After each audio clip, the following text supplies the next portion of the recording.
It's time. It is time to brew your best beer. The 2016 SJPorr Challenge is dedicated to your friend and ours, Paul Wickstein. Brought to you by Brewcraft USA, iMake, Gladfield Malting, Yakima Valley Hops, The Grain Bill, Brewers Exchange, Keg Kingdom Homebrew Supply, Hiraki Homebrew, and a special thanks to our silver sponsors. Greetings! Back for another 2016 SJPorr Challenge beer review. Tonight I've got 83K-93M-78T. It's a New Zealand Pale Ale. 40 IBUs and 4.3 ABV. Original gravity 1052, final gravity 1019. So, it is a pale ale made with Super Alpha and Machueca.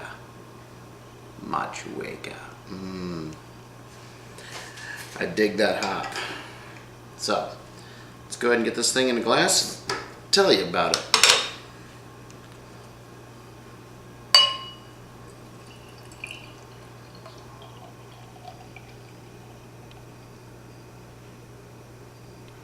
Alright, pouring pretty nice. Looks like it was bottled off a keg, most likely. There you go. Kind of a typical IPA color. I don't know what's typical anymore, but it's kind of got a orangish kind of burnt sienna appearance. The head is kind of sticking around. Got a little bit of lacing on the glass there. Carbonation looks great. Bubbles are continuing to stream up the glass there. Let's get an aroma. Kind of that typical New Zealand hop Machueca aroma. Nice.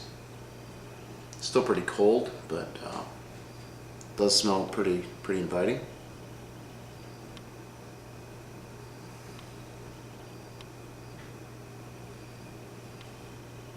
Kind of a candy, kind of a sweet candy smell. Trying to pinpoint the specific candy it reminds me of. I know what it is. Red Twizzlers. Kind of that sweet fake cherry aroma. But I've had other beers with Machueca and they all have that same character. So that's definitely, I would say, a character of that hop. Not picking up any malts, maybe just a touch of breadiness.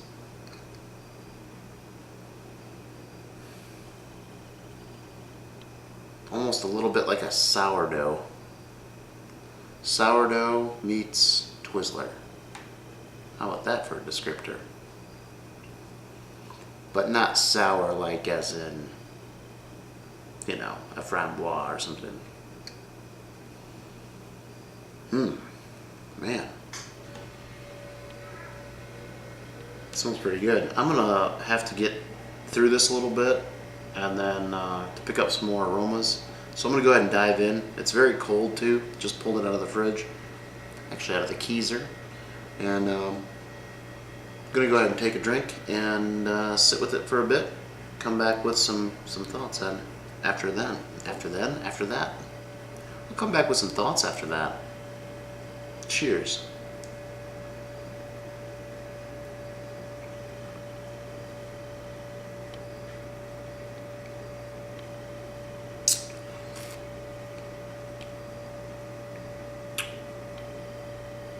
All right.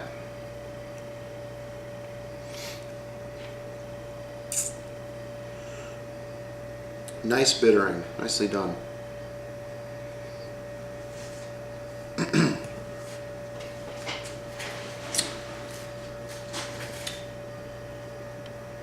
I'm getting more of that kind of Twizzler character.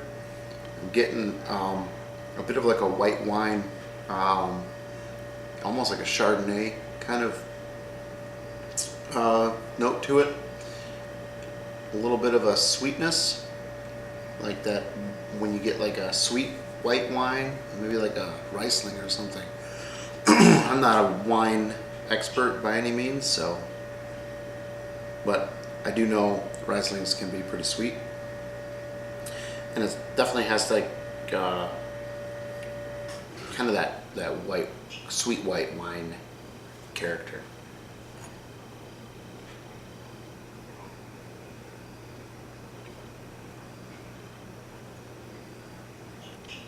Still get a little bit of that kind of sourdough character in it too.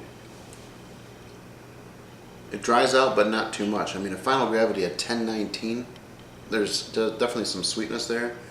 Mouthfeel is it's actually kind of a lighter carbonation than I was thinking it would be because of the streaming bubbles, but they've kind of subsided a bit. It does kind of have a soft carbonation, typical of like a keg conditioned beer. Drink's pretty good. It's with even with it being 1019, it does kind of dry out pretty good. That might be just from the bitterness.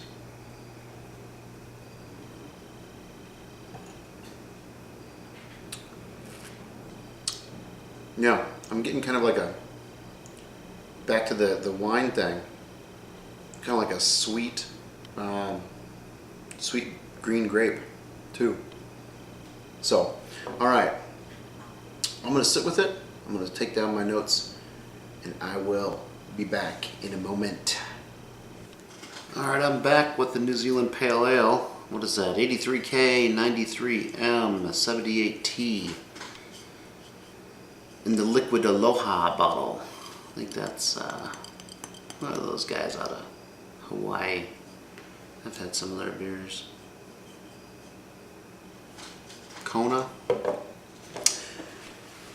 All right, so spend some time with this thing, let it warm up a little bit, see what other aromas and flavors I could pull out of it.